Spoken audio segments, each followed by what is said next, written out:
Assalamualaikum warahmatullahi wabarakatuh.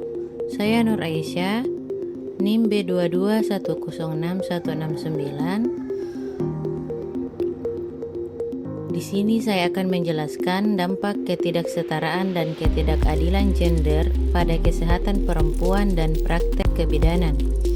Dosen pengampu Ibu Susianti, SST MKEB, mata kuliah Kebijakan dalam Kebidanan.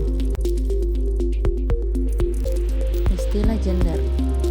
Istilah gender diambil dari kata bahasa Arab, yaitu jinsium, yang kemudian diadopsi ke dalam bahasa Prancis dan Inggris menjadi gender. Gender diartikan sebagai perbedaan peran dan tanggung jawab perempuan dan laki-laki yang ditentukan secara sosial. Gender berhubungan dengan bagaimana persepsi dan pemikiran serta tindakan yang diharapkan sebagai seorang perempuan dan laki-laki yang dibentuk masyarakat bukan karena perbedaan biologis.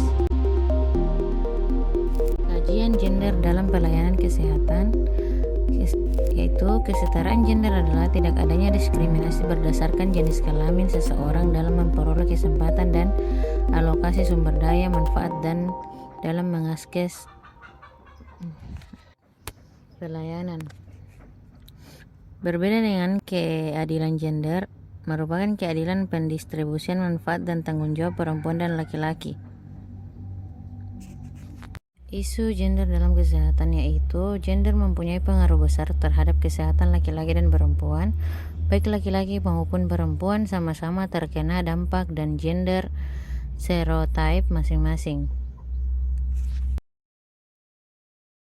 Hal yang diperhatikan untuk memahami isu gender berkaitan dengan kesehatan, yang pertama yaitu mengumpulkan data dan informasi yang memperlihatkan bukti adanya ketimpangan berbasis gender dalam kesehatan perempuan dan laki-laki. Kemudian menyatakan data dan informasi tersebut serta memperhitungkannya ketika mengembangkan kebijakan dan program kesehatan. Kemudian mengimplementasikan program-program sensitif gender untuk memperbaiki ketimpangan.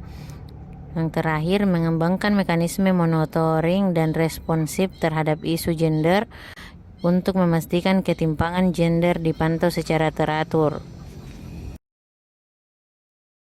Satu contoh ketidaksetaraan gender dalam bidang kesehatan, yaitu bias gender dalam penelitian kesehatan. Adanya indikasi bahwa penelitian kesehatan mempunyai tingkat bias gender yang nyata, baik dalam topik, metode yang digunakan maupun dalam analisis situasi data.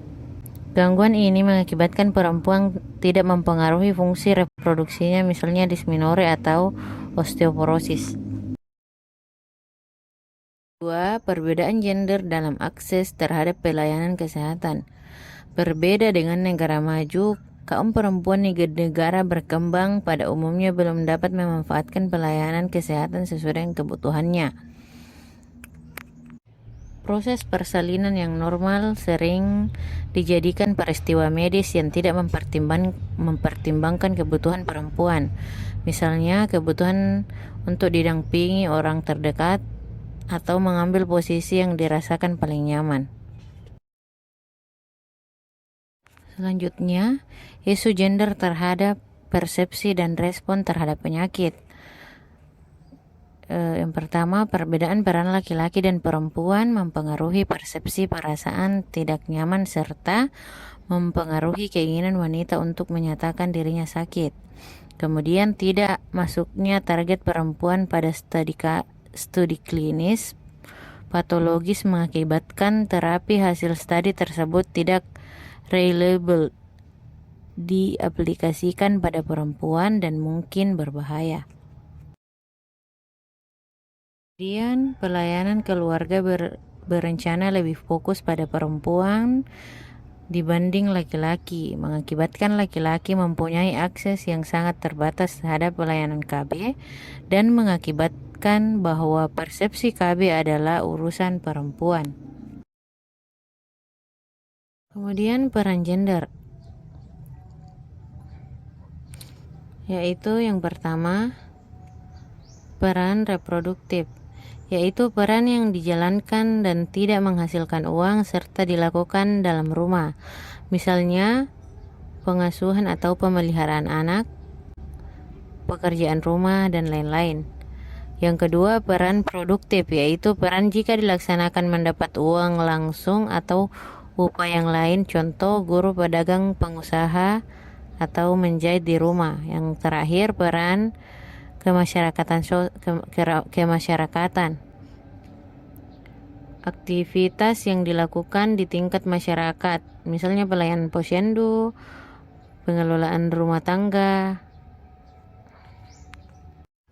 Selanjutnya, marginalisasi dan subordinisasi.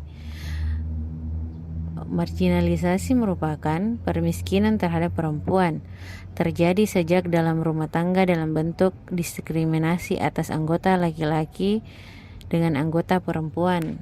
Kemudian subordinisasi, salah satu konsekuensi dari posisi subordinisasi perempuan adalah perkembangan keutamaan atas anak laki-laki, yaitu seseorang perempuan yang melahirkan bayi laki-laki akan lebih dihargai.